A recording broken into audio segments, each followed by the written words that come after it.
Hopefully you have fun plans in store for your dad this Father's Day weekend. But if your dad is like my husband and my daughter's dad, then no doubt he loves to have some good food as you celebrate him and the wonderful things he brings to your family each and every day. So why not think about heading over to the Chattanooga Market this Sunday and do a little shopping? Melissa Lale joins us this morning straight from her kitchen. Good to see you. Good to see you too. So at my house, I don't know about your husband. Does Ricky cook? He does. He loves to cook on his big green egg, and that is what I had in mind for this Father's Day. Well, Mark cooks too. I think he cooks more during the week, quite frankly, than I do. So I love the idea of the spices, because what a fun way to put together kind of a little goodie bag for your dad. Exactly. And this is Alchemy Spice. They've been at the market for years and years, and they typically around this time of year do some sort of package deal, buy 4, get 1 free or whatever. I don't know exactly what it is, but they do usually do something. And I use these spices every day in something, So what I picked up at the market on Sunday is this beautiful okra. And honestly, I would have cooked it sooner. I held off so that I could show you. But what I like to do, I took some high heat oil and just kind of tossed it in there. And for this okra, I used the Kitchen Karma, which is kind of AKA their Mediterranean blend. And I just toss it around. And of course, your Lodge skillet is something that you will use all the time. And I just put it in here. I'll stick it on the grill or in the oven, either one. The grill is better, and just roast them until they're nice and crispy on the outside and a little bit gooey on the inside. And it's so much healthier than fried, right? And the spices are just really make it tasty. And so grilling up for Father's Day is exactly what Dad wants. That's it. We did not intend this to be a recipe swap of a conversation this morning, Melissa, but I would have never thought about doing that with okra. I make Brussels sprouts that way quite often. We do it the same. Yeah, you could do it the same. So if you are going to do it in the oven, what do you put them on and how long do you cook it? I usually do it high, which is why I use like a avocado oil or something that can take a 400 degree is what I usually do. And I'll do it for like 20 minutes and halfway in between, just kind of toss them around. Yeah. But we like them crispy on the outside. So the other way I do it is I skewer it, and then Ricky will throw it on the egg. So either way. And then pick up some meat. We have steaks. Myers Beef Farm is at the market, and they have all sorts of cuts of beef. So it makes for a really great Sunday for your dad. I think we're all to this point now of when we're talking about COVID, in a way we talk about it almost in past tense these days, which I think is kind of nice. And so I hear people saying things like, we're going to look back on this and see some of the good that came from it. And I think a lot of people have discovered their inner chef over these last several weeks. Like it or not. Right.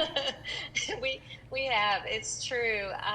I find myself trying to mix things up all the time and think of new ways to do it, which does make shopping on Sundays at the market a little bit, a lot more enjoyable, because your creativity has been sparked. But, one of the things that people always have valued, I believe, about going to the market is that one-on-one conversation that you have with the vendor.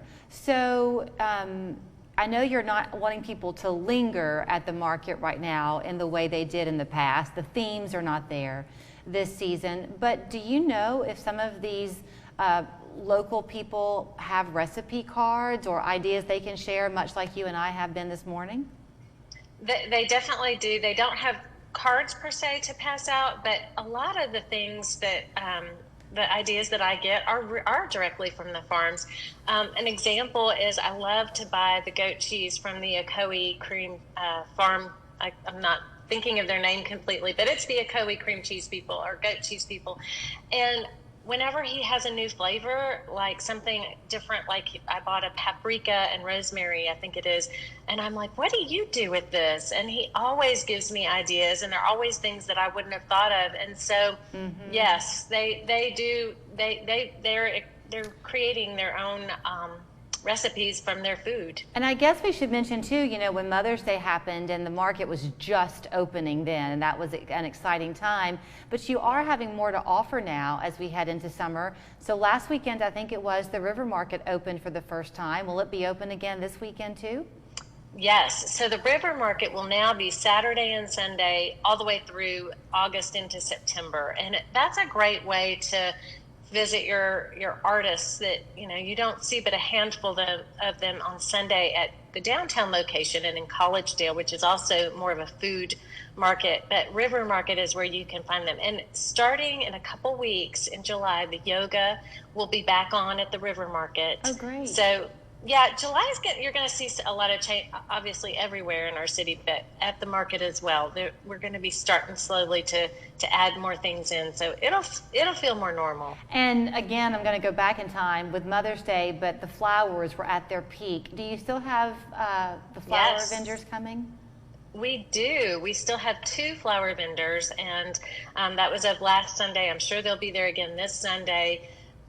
With plenty of flowers, and the food trucks we had introduced back last Sunday. So again, we'll have food trucks, and it's rumored that we'll be introducing maybe some beer, a few little social elements back in here this weekend. I can't swear by it because you know how things are; it changes every day. But sure, but things will be more festive. Well, and I think that if you're an avid Chattanooga Market fan, you've been there from the beginning, no matter what. But for some people, Exactly. Happily for you at the market and over the years, it has really packed a crowd. This year, you've had to encourage it to be a little bit more streamlined as people go through. But for people like me who might be kind of shy and not quite sure what you want to choose while you're there, having that slower pace could be a bit of a welcomed sight. It definitely is. And also, we are now posting the vendors that will be coming on our website and social media. So you can make your grocery list literally. And if you're one, which, we totally respect, you want to get in and out quickly, get your mask on, make your list, and you can park easily and be in and out in 20 minutes. And let me ask you, Melissa, since you mentioned the mask, you are Yes. an outdoor market. So is the mask optional or is it required? It is optional. I would say about 2/3 of people do wear them at the market. All of the vendors wear them. We have a very stringent protocol for our vendors so that they can keep you safe, and it just feels very comfortable there. Good. Well, that's the best thing we can hope for. So I know what you're having for Exactly. supper tonight, I'm guessing. Yes. Yes. Whether you cook it or Ricky cooks it, either way, that okra's going to get It's eaten. ready to go. Yes, it is. Melissa, thank you so much for your time this morning. Thank you. And you can go and celebrate your dad, either take him with you or go shopping for him and then go home and cook something out on your big green egg or your grill or in your oven. The market is open this Sunday from 10 a.m. to 2. Those will be the hours throughout the season this year. And as Melissa mentioned, you can go to ChattanoogaMarket.com to kind of follow weekly what they're planning because things are changing all of the time, happily. The River Market opened on Saturday down at the Aquarium Plaza. We're back with more in just a minute. Right now during Rooms to Go Mattress Month, save big on your best night's sleep. Shop our huge selection of Tempur-Pedic mattresses